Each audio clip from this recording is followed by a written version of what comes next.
Welcome to EduTips, a side project of the Cult of Pedagogy podcast where I share one quick idea to make your teaching better. This is Jennifer Gonzalez, and I am your host. This EduTip is sponsored by the Modern Classrooms Project, which empowers educators to meet every student's needs. Created by educators for educators, the Modern Classrooms Project can help you create your own instructional videos, design structures to support self-paced learning, and ensure that each of your students achieves mastery. Join their free online course to learn the basics, or sign up for their virtual Summer Institute this summer, where their experts will prepare you to launch a modern classroom of your own. Ready to transform teaching? Visit modernclassrooms.org to start learning now. Today's EduTip is don't give out your slides. Many teachers and other presenters, especially those who work with older students, give out copies of their slides as a supplement to a lecture or presentation. This is usually a PowerPoint file, a Google Slides presentation, or maybe just a printout of the slides with space for notes beside each one. This practice has been around for generations. It's easy to do, students have come to expect it, and my guess is in some spaces you would be criticized for not doing it.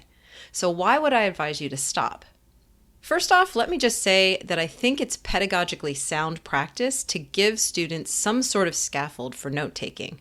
Guided notes have strong research support, so I'm not arguing that students should be totally on their own when it comes to taking lecture notes.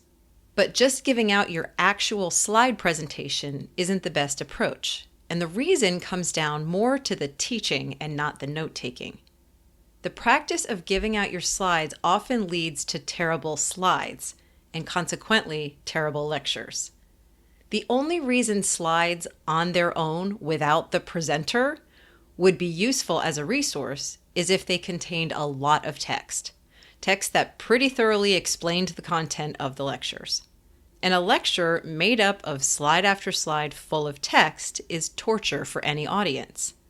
Slides built for an engaging, dynamic lecture will contain just enough text to provide structure to the lecture, to help the presenter and the audience keep track of how the parts fit into the whole, and to show in writing key terms and ideas. They should also contain lots of graphics that illustrate relationships between ideas and other visuals that deepen the learner's understanding. But the slides should not explain the ideas. That's what the presenter does.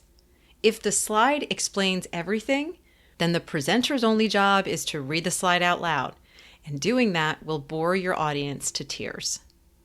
In episode 129 of the podcast, I go way more in depth on this topic, exploring some solid principles for creating really effective slideshows. So if you want to explore this topic more fully, head over there next. Now, if you still want to give your students some kind of structured note-taking tool or summary of the contents of your lecture, which is a very good idea, a much more useful alternative is a handout. This can be a simple outline if you just want to provide your students or your audience with your main points. Or if you want to offer something more interactive, you could prepare guided notes, which is kind of like an outline with empty spaces where students fill in the key terms and ideas as you go. Although creating these seems like one more step, you could actually do this part first. Create the handout with all your main lecture content, then create your slideshow from there. One last thing.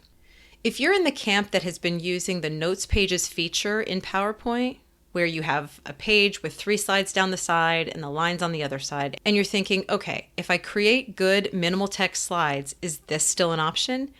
Yes, it's probably fine, but it may be a massive waste of paper.